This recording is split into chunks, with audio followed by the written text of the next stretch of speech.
When you think of the Mass today, you might imagine cathedrals, organs, and incense. But the earliest Christians worshipped very differently. They met in homes, in secret, and sometimes even underground. Worship was simple, but it was filled with devotion, courage, and love.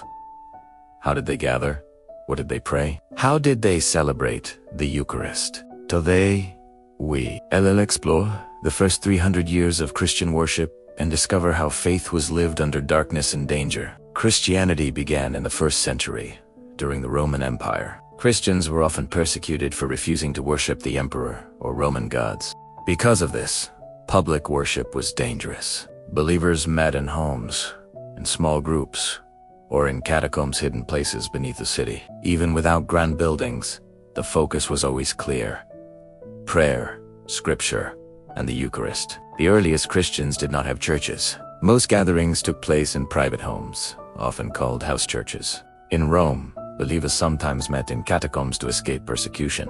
The Greek word ecclesia meant simply assembly, not a building. Even in these small spaces, worship was communal, reverent, and centered on God.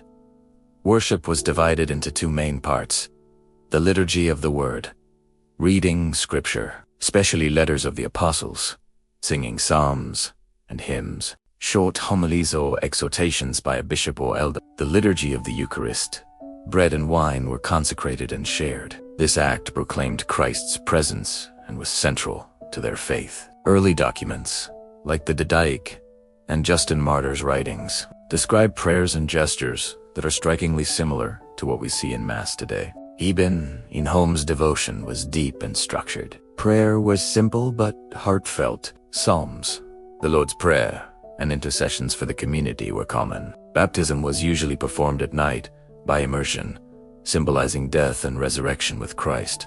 The Eucharist, often called the breaking of bread, was celebrated weekly and sometimes daily. Despite danger, it was always central to the assembly. Sources like Justin Martyr's First Apology and the Didache give us detailed descriptions of these early practices. Worship was often secret because of persecution. Believers faced arrest, torture, and even death.